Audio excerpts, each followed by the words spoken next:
Hello प्यारे बच्चों, कैसे हो आप लोग। उम्मीद है अच्छे होंगे। तो आप देखना शुरू कर दिए हैं अपना प्यारा सा channel chemistry by Sagar sir.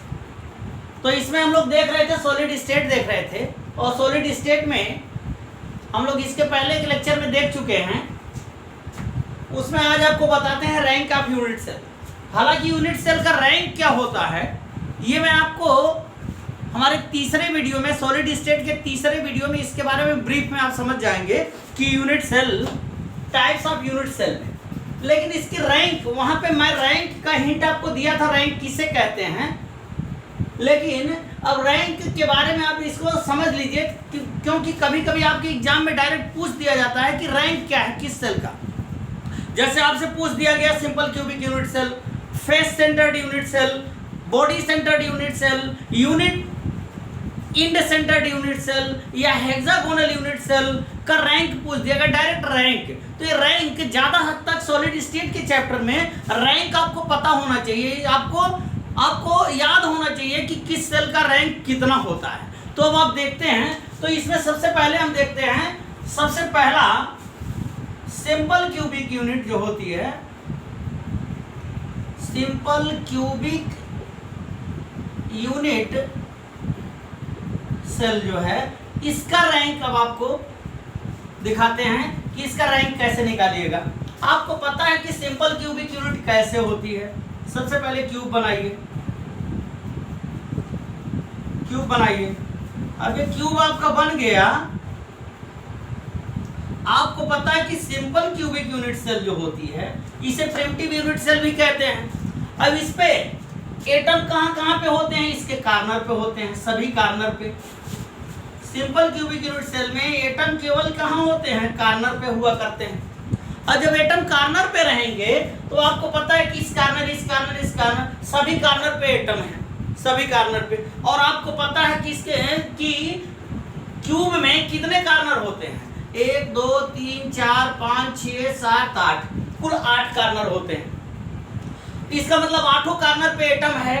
तो एक एटम यहाँ है, एक एटम यहाँ, और दूसरा एटम यहाँ है, ये भी कार्नर है, ये भी कार्नर। तो सभी कार्नर पे एटम होंगे, सभी कार्नर पे एटम होंगे। अब जब सभी कार्नर पे एटम हैं, हम 2 कार्नर पे आपको दिखा दिए हैं। अब आपको इसके बारे में हम जो है आपको पहले ही मैं बता चुका हूँ कि टाइप्स ऑफ यूनिट सेल में इसके बारे में ब्रीफ में बताए हैं कि अब एक एटम जो है कार्नर पे, अब इस एटम का कितना भाग इस पे पार्टिसिपेट किया है, इसको बनाने में यूनिट सेल में कितना भाग पार्टिसिपेट किया है, ऑक्युपाई किया है, कितना पोर्शन इसका। तो सपोज आधा तो ये एटम है, ये एटम है, इसको सेंटर मान लीजिए अगर आप, तो सीधे सीधे आधा एटम तो ऊपर चला गया। तो इसका मतलब बचा हुआ आपका ये आपका बचा आधा एटम, आधा एटम, आधा एटम तो ऊपर चला गया। अब आधा एटम में ये आधा एटम बचा, आधा तो ऊपर चला गया इसके, तो यही इतना पोर्शन तो ऑक्युपाई कर रहा है इसको। ठीक, अब इसमें भी देख लीजिए, अब यहाँ पे ये इस तरह से है, अगर इसको मान लीजिए ये इधर वाला, ये इधर वाला, तो इसमें आप देख रहे हैं कि केवल आधे एटम का 1/4 पोर्शन, इतना ही पोर्शन तो ऑक्युपाई कर रहा है यहाँ आधे एटम का। तो आधे एटम का 1/4 कर रहा है, तो पूरे एटम का कितना हुआ, 1/8, 1/8, यानी 1/8 एक एटम जो कार्नर पे सिचुएट है, ये कार्नर वाला एटम जो है इस यूनिट सेल में कितना पोर्शन ऑक्युपाई कर रहा है, अपने एटम का 1/8 पोर्शन, 1/8 पोर्शन। इसका मतलब यह हुआ कि एक एटम कितना पोर्शन ऑक्युपाई किया, 1/8। कितने कार्नर हैं, 8 कार्नर हैं, 8 कार्नर। इसका मतलब कि सभी 8 कार्नर पे जितने एटम हैं उसको अगर आप जोड़ लीजिए तो देखिएगा कि ये वैल्यू कितनी आई, 1। यानी केवल एक एटम ही सिंपल क्यूबिक यूनिट सेल को बनाने के लिए इसमें एक एटम का ही पोर्शन ऑक्युपाई हो रहा है, 8 एटम मिला करके।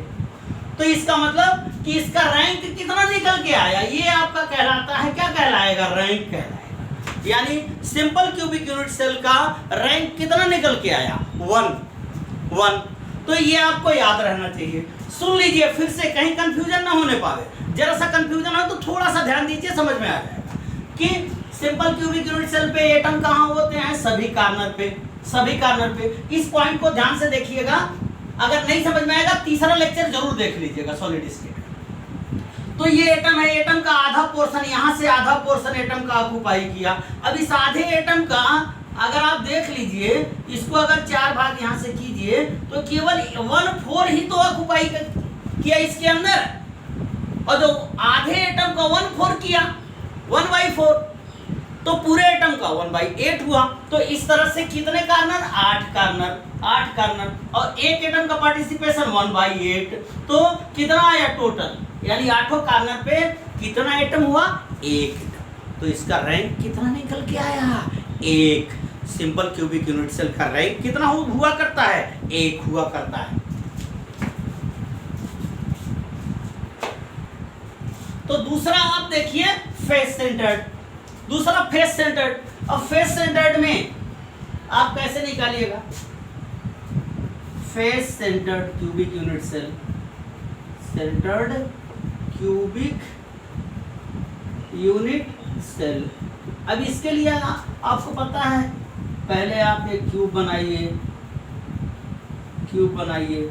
अब आपको पता है कि फेस सेंटर्ड में, ये मैं पहले बता चुका आपको कि फेस सेंटर्ड में, फेस सेंटर्ड में एटम कहाँ कहाँ पे होंगे, कार्नर पे तो होंगे ही होंगे, कार्नर पे तो एटम होंगे ही होंगे। और एटम कहाँ होगा, इसके फेस पर होगा, फेस पे। तो फेस कितने हुए, एक फेस ऊपर वाला, दूसरा फेस नीचे वाला, 3 4, एक इधर वाला एक उधर वाला, कितने हुए, 6। एक क्यूब में कितने फेस होते हैं, 6 फेस हुआ करते हैं। तो आप इसका सीधे रैंक निकालिए, रैंक आपको बताते हैं, अब आप समझ जाएंगे रैंक। तो कार्नर पे जितने एटम हैं उनका पार्टिसिपेशन कितना था, 1 कार्नर, एक एटम का कितना पार्टिसिपेशन, 1/8, कितना निकल के आया था, 1। अब आपको पता है कि जो फेस पे होगा, फेस पे तो ये 6 फेस हैं, तो फेस पे ये एटम है। अब इस एटम का आधा पोर्शन तो ऊपर है और आधा पोर्शन इसका नीचे है, ये नीचे है, इसका मतलब कि हाफ पोर्शन इसका ऑक्युपाई किया एटम के अंदर, ठीक। तो कितने फेस हुए, 6 फेस। अब एक एटम का कितना पोर्शन ऑक्युपाई कर रहा है, 1/2। तो इसका मतलब कि इसके कितने एटम पार्टिसिपेट हुए, यहाँ 3। इसका मतलब कि कार्नर वाले 3 एटम और फेस वाले कार्नर वाला 1 एटम और फेस वाले 3 एटम, कुल मिला के कितने हुए, 4 एटम हुए, 4 एटम। इसका मतलब कि इसका रैंक कितना निकल के आया, इसका रैंक निकल के आया 4। यानी face centred cubic unit cell का रैंक कितना होता है, 4। इस तरह से आप बॉडी सेंटर्ड के लिए भी निकाल सकते हो। बॉडी सेंटर्ड के लिए देख लेते हैं यही तुरंत।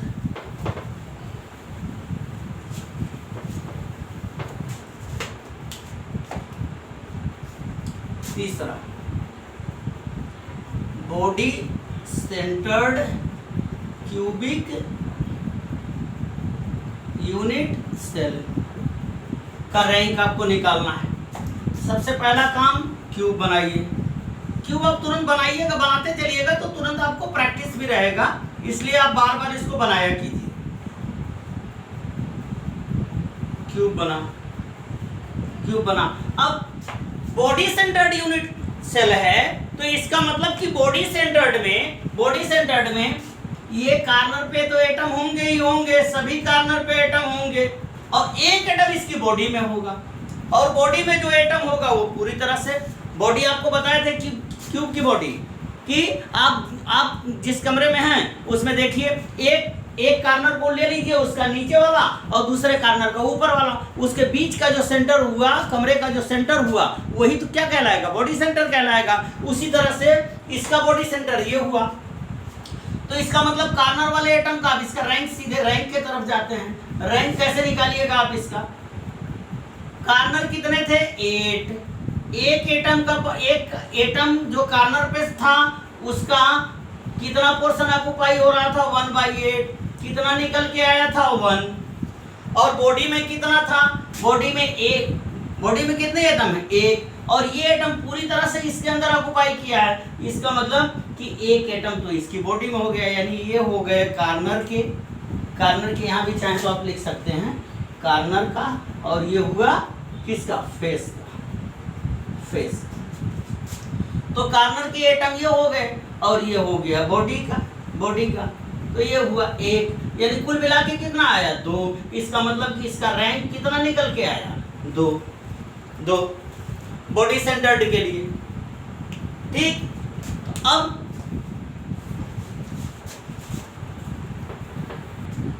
तो चौथा जो है वो आप पढ़े थे end centre, end centred cubic unit cell. अब इसको पढ़े थे, तो इंड सेंटर्ड किसे कहते हैं, देखते जाइए एक बार, फिर से रिवाइज भी हो जाएगा आपका। क्यूब बनाइए। अब एटम तो कहाँ रहेंगे, कार्नर पे तो रहेंगे ही रहेंगे, एटम सभी कार्नर पे तो हैं ही। और इंड सेंटर्ड में कोई भी इंड पकड़ लीजिए, चाहे ऊपर नीचे वाला, चाहे दाएं बाएं वाला, किसी तरफ का पकड़ लीजिए आप, तो इंड सेंटर्ड में आप क्या पकड़ेंगे, इंड सेंटर्ड में आप यहाँ का इंड ले लीजिए, यहाँ और यहाँ इंड ये हुआ। अब या तो यहाँ कुछ भी ले सकते हैं आप, फ्री है, कोई दिक्कत नहीं है। तो आप इसका रैंक अगर आपको निकालना है, इसका rank end centred cubic unit cell के लिए, तो आप कैसे निकालिएगा, कार्नर वाले एटम का कितने कार्नर 8, वन एटम का कितना, वन एटम कितना पार्टिसिपेट किया पोर्शन इसमें, 1/8, कितना निकल के आया, 1।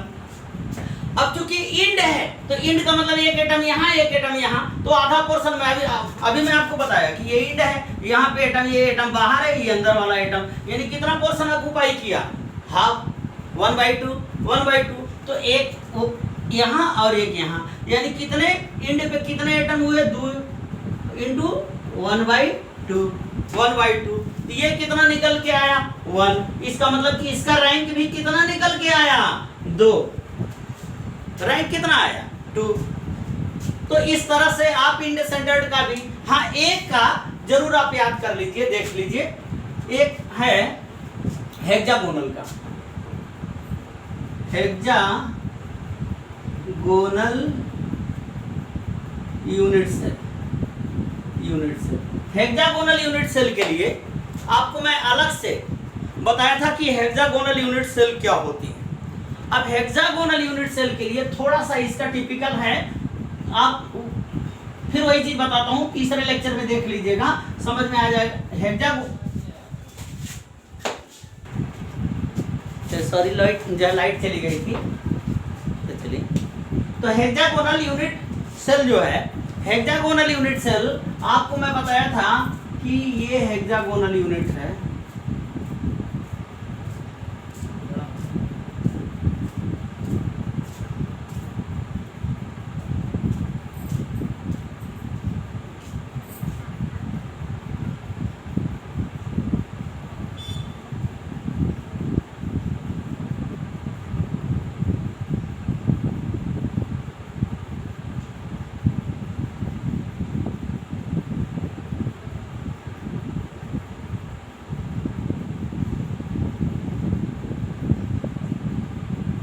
अब हेक्सागोनल यूनिट है। अब हेक्सागोनल यूनिट में अब आप खुद का दिमाग लगाओ कि जैसे इस क्यूबिक यूनिट सेल में एटम कार्नर पे हुआ करते थे, तो कार्नर पे हुआ करते थे तो एक एटम का पार्टिसिपेशन कितना था, 1/8 था, 1/8 पोर्शन वो ऑक्युपाई कर रहा था इसमें। अब जरा यहाँ आप देखो, 1/8 तो यहाँ कर रहा था, खुद का दिमाग लगाओ, यहाँ ए एटम था, लेकिन यहाँ पे आप देखिए ये एक एटम है, इस तरह से ये जितने कार्नर हैं सभी कार्नर पे तो एटम होंगे ही होंगे, सभी कार्नर पे एटम होंगे। और जब सभी कार्नर पे एटम होंगे, पहली बार तो इसको देखिए कि हेक्सागोनल यूनिट सेल में कितने कार्नर होते हैं, कितने कार्नर होते हैं, तो कुल कार्नर होते हैं 12। ये चीज मैं आपको पहले ही बता चुका हूँ। तो ये एटम है, अब एटम का ये पोर्शन सपोज कर लीजिए कि एटम ये हाफ एटम है। अब इस हाफ एटम का यहाँ से इसको ऐसे मान लीजिए, यहाँ से ये और ये वाला पोर्शन, चूंकि ये एंगल इसका 90 एंगल है नहीं, 90 डिग्री है नहीं, बल्कि ये है, तो ये आप निकालिएगा तो 120 डिग्री आएगा, 120 डिग्री। और 120 डिग्री इस तरह से अगर आप कीजिएगा तो एक एटम के 120 120 120 तब तो पूरा होगा। इसका मतलब कि हाफ एटम का 1/3 पोर्शन, तो पूरे एटम का 1/6 हुआ, 1/6। यानी हर कार्नर पे हेक्सागोनल यूनिट सेल में कार्नर पे जो एटम होता है उसका पार्टिसिपेशन कितना होता है, 1/6, 1/6। तो कुल कितने कार्नर हैं, 12 कार्नर हैं। ये कितना निकल के आया, 2। अब चूंकि हेक्सागोनल यूनिट सेल में बॉडी में इसके 3 एटम होते हैं, 3 एटम। तो चूंकि बॉडी में जो 3 एटम हैं ये तो कार्नर वाले हो गए, कार्नर वाले। अब बॉडी वाले कितने, इसकी बॉडी में 3 एटम होते हैं, और जब 3 एटम है तो चूंकि बॉडी में है तो पूरी तरह से ये जो है पोर्शन ऑक्युपाई है इनका। इसका मतलब कि ये एटम सीधे 3 और पूरा एटम ऑक्युपाई है, इसका मतलब इसकी वैल्यू कितनी आई, 3 आई। अब फेस पे देख लीजिए, इसका 2 फेस, कोई फेस उठा लीजिए, ये आसान है। चलिए फेस उठाइएगा, तो आपको पता है कि फेस पे जो एटम होता है उसका पार्टिसिपेशन कितना 1/2 होता है, 1/2। तो 2 फेस आपने इसका लिया, फेस ले लीजिए, फेस। तो 2 फेस अगर आपने लिया, ठीक, तो इसका एक फेस पे एटम का पार्टिसिपेशन कितना है, 1/2 है, 1/2। इसका मतलब यहाँ कितना हुआ, 1 हुआ। तो टोटल आप जोड़िएगा तो ये जितने एटम पार्टिसिपेट कर रहे हैं हेक्सागोनल यूनिट सेल में, ये कितना आया, 2 3 5 1 6। यानी इसका रैंक कितना निकल के आया, इसका रैंक आया 6। तो यह आप याद रखिएगा कि किस टाइप के यूनिट सेल का रैंक कितना हुआ करता है। ये रैंक आप याद रखिएगा, आगे चल के ये रैंक काम करेगा, आगे इसकी जरूरत पड़ेगी, इसलिए इसको थॉरली देख लीजिएगा।